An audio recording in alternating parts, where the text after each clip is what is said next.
Bryan Preston. Thank you very much. Unfortunately, though, I'm going to have to start this set on a down note. I'm afraid I've got some bad news for you all. How do I put this? My piping hot bisque bucket challenge has raised $0 for feline research. Tomorrow is going to be like the saddest day at the Freddie Meow 3 Awards for research in feline AIDS. I know, no, I don't want to shit on the ice bucket thing. Like, I think it's a good idea for two reasons. One, this is true. Okay, so it's like a buddy of mine, he was like, hey, you know, I challenge you, Brian. And I was like, okay, so I've got two options here. I can pour ice water on my head in front of all of my Facebook friends, or I could actually just give money to a good cause. I gave money to a good cause. At this moment right now, what's fucked up and why I like this thing is because at this moment, the only two people in America with like the moral high ground are me and Charlie Sheen. That's never happened before.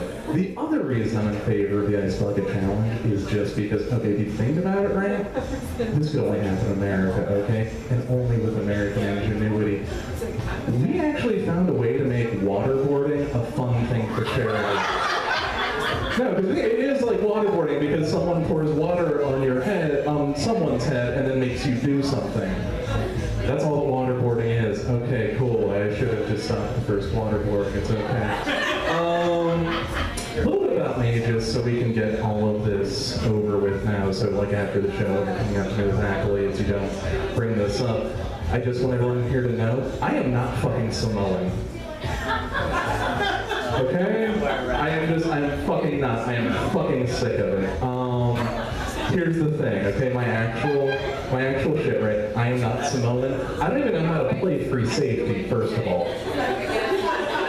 It's a Troy Polamalu joke. It's cool, which is also weird for me, just as like a huge Ravens fan. Like, I'll be at like games in a Suggs jersey and shit, and people come up and be like, hey, it's Polamalu Suggs! And I'm like, I have not heard that all the way up all 5 of these fucking concourses. All the way up at M&T Bank Stadium, I've been hearing this. No, I am such a Ravens fan, but like, my favorite. Do you guys see The Dark Knight Rises? Yes? No? It was a pop. It made a bunch of money. You guys can. It's okay to do things and have opinions. Okay. So like, I'm gonna ask you again. Did you guys see The Dark Knight Rises? That's what I like. God damn it, that's what I like to hear. Okay, so no. I am such a Ravens fan that like my favorite part of The Dark Knight Rises was when all of the Pittsburgh Steelers died. That's the team in the football thing when Bane blows it out, just in case. It's okay. I'm sorry, guys. No, but like, I get the fact that like, look, if I took my hair down, like, I get that I would look like if, let's say, The Rock and Felicity made like an out-of-shape baby. I get that. Not Samoan. No, like my mom's black, my dad's white, I'm mixed. It's like half Irish setter, half Labradoodle. I fucked that joke up by saying what they actually were first, and like, ideally you were gonna think my parents were dogs. That's fun too. No, a little bit more about me. I'm a little bit like, well, I'm not like 100% fan. I'm a little bit tired for two reasons. One, a little bit more about me. I am 33 years young, and I live alone with my house cat, which means I'm like literally one DVR'd episode of Rizzoli and Isles away from being like a full lesbian. It's fun, but the other thing is like, I've been working, alright, so it's like, I got a lot of friends who do a lot of the creative shit, right? And I'm working with my buddy on this fucking independent guerrilla movie, which is, honestly, when you make an independent guerrilla film, you're just trying to like sex up that you're trespassing on the weekends. That's fine, you guys don't make movies, I accept that. But no, the thing is, like, I hold a boom mic outside for hours on my days off from work, and like, I do that for my friend as a favor, and now I'm starting to think, like, this is a favor in the same way that, like, slavery was just an unpaid internship. It's okay, I'm the only black person here, you guys can laugh more. It's alright, no one's gonna think it's weird. No. Oh, is anyone else here from Baltimore? Yet again. You can make noise. It's cool, Wendy. Sorry, Paul, you want to thank you. That's what you're supposed to do. Now, so like, I'm from Baltimore, right? And Baltimore, I don't know, this is schools, and I myself, I went to a private school for like 12 years, and it's always weird for me when I'm like out at GameStop and I'm drunk at 4 in the afternoon, and I see a kid wearing a bunch of Gilman shit. Because, like, I want to go up to him and his, like, doting parents and be like, this is what the fuck you're paying all that money for. I'm a ghost of fucking Christmas future, motherfucker. This is the show. No, I don't know, you guys know what independence cards are? One person. Everyone else, independence cards is like what they give you for food stamps. Okay, like you go, you use your independence card for food stamps, just like that. My part 2 of this whole Christmas future thing is like, you know, you can make your own, like your check card look like whatever you want. I want to make my check card look like an independence card. So I can just go up to these families and be like, membership has its privileges. And then just like fade off into the ether around them and shit. Now, but yeah, no, it's like, okay, so it's like the reason my parents spent an ungodly amount of money on my education is they all thought I was gonna like do some big shit. Unfortunately, life got in the way. Like, however, this is what I'll say. Like, the only bad decision I ever made, like through my years of drinking and drugs, is I at one point thought it was a good idea to get a degree in creative writing. Do you guys major in creative writing as well? Are we any drama churches here? It's fine, don't worry about it. Okay, now. The thing is, like, I got that degree in creative writing from Towson in the house. This is your future. But no, look, so the thing is like, so now, like, I got that degree in creative writing, and now I teach English because, like, having a degree in creative writing, like, teaching English is, like, the most lucrative career I could fall into that did not involve the phrase juicy dongs. It's okay, we're gonna fix this in post. It's gonna be, you guys are good, We're gonna fix this in post-production. It's cool though. But no, so it's like I teach English now, and part of me thinks that I do it like partly because I have to, and also I like to believe that words are important. I'm gonna prove that to you guys like right this second, okay? Have you guys ever read any of the Lord of the Rings books? Okay, 3 of you. That's cool though. Sometimes I do discriminate. And that's cool too. Okay, so it's like you guys have read the Lord of the Rings books, right? You 3 over there. Now, here's the thing about those Lord of the Rings books, right? In the books, they refer to a bundle of sticks as a faggot. I don't know if you guys know this, but the word faggot means something very different right now. Here's what I think is insane. You guys are cool. Everyone else, I get it, you guys read BuzzFeed, it's okay. Here's the thing though, right? This has got to be like super confusing for a kid reading the Lord of the Rings books now, right? Like that kid's gonna open the book, you know, he's gonna be reading like fucking Return of the King, and he's gonna be like, and then as Sam and Frodo made their way to Mordor, they threw another faggot on the fire. And then, and only then, that kid's gonna be like, oh my god, is Legolas gonna be okay? Thank you, drunk uncle.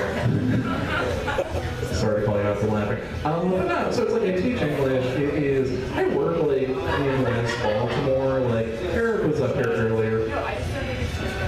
You're cool. Eric was up here earlier, and he was like, no, like it's crazy. You can watch like Breaking Bad and Walking Dead. I work in West Baltimore. I see all of that shit on my drive to work. We're calling all of this a win. But no, it's weird, right? Because like I work in the ghetto, I teach college-ish, regrettably, at a university I'm not going to name on stage. It rhymes with Bob and Plate University. None of you know what that is. That's actually that. Honestly, that's even better. You don't know what that is. I don't need my superiors to find out about this. No, but it's like it's weird, right? Like just teaching English in the ghetto and shit. Like, first of all, I get like normal. If you could just tap it, whatever, it's fine. It's cool, they're not gonna notice. Anyway, it's kind of weird teaching, like, in the actual ghetto, just because, like, I get questions that you would normally get teaching English, but, like, I can't give those questions normal answers. Okay, so it's like, I let a student come up to me and be like, hey, Mr. Preston, what should I do with my resume? And I'm like, I don't know, Jamal. Maybe you should just make, like, a kerchief out of it to cover up your neck tattoos. That is my life. No, it's also like, I don't want to reinforce stereotypes, but it's like, my students have just some of the silliest fucking names you're ever gonna hear. Like, I actually had a student named Donkemia. Yes, her Christian-ish name was Donkemia, yes. I don't know how you name someone Donkemia. Like, did someone just look at this, like, unassuming newborn baby and were like, you know what? This baby reminds me of two things. Donkeys and leukemia. Boom, Donkemia. We're fucking done here. I also had a student, no bullshit, honestly named Jihad Ali. Yes. Okay, his name, Jihad Ali. When I found that out, I had literally only one question for him. Was it hard when your parents moved here from Mike Tyson's Punch-Out? Some piston Honda shit. Yet again, we're gonna fix it in post, guys. I get it. Culturally, it's not gonna work with like Navity. It's fine though. So yeah, I don't know. It's like I have been getting older, and I don't necessarily care for it. Like I have what you would call a condition. My black friends call this condition a bitch's ass. I'm gonna turn to the side right now, everybody. I have an ass as unto a bitch, apparently. It is extremely awkward. It gets worse for me, like, as someone that does stand-up comedy, because I was a kid, I was watching comedy in the 80s and shit, and people would always be like, you know what? If I had a pair of titties, I would spend every Friday night at home playing with them titties. I will tell you this much, just as an ass man, I have never spent a single suffering, solitary Saturday by myself grabbing my quote-unquote bitch ass, being like, I love you, werewolf Beyonce. Dare I say it, the world is woefully unprepared for all of this jelly. It's fucking true. No, we're gonna pitch the levels on you guys. It's gonna be amazing. Okay, so I'm about to get out of here. I will leave you with two quick things. Okay, so the one thing is, like, I've hit that age where, like, my friends have actually, like, I'm 33, I've hit that age where my friends have started, like, having kids on purpose and shit.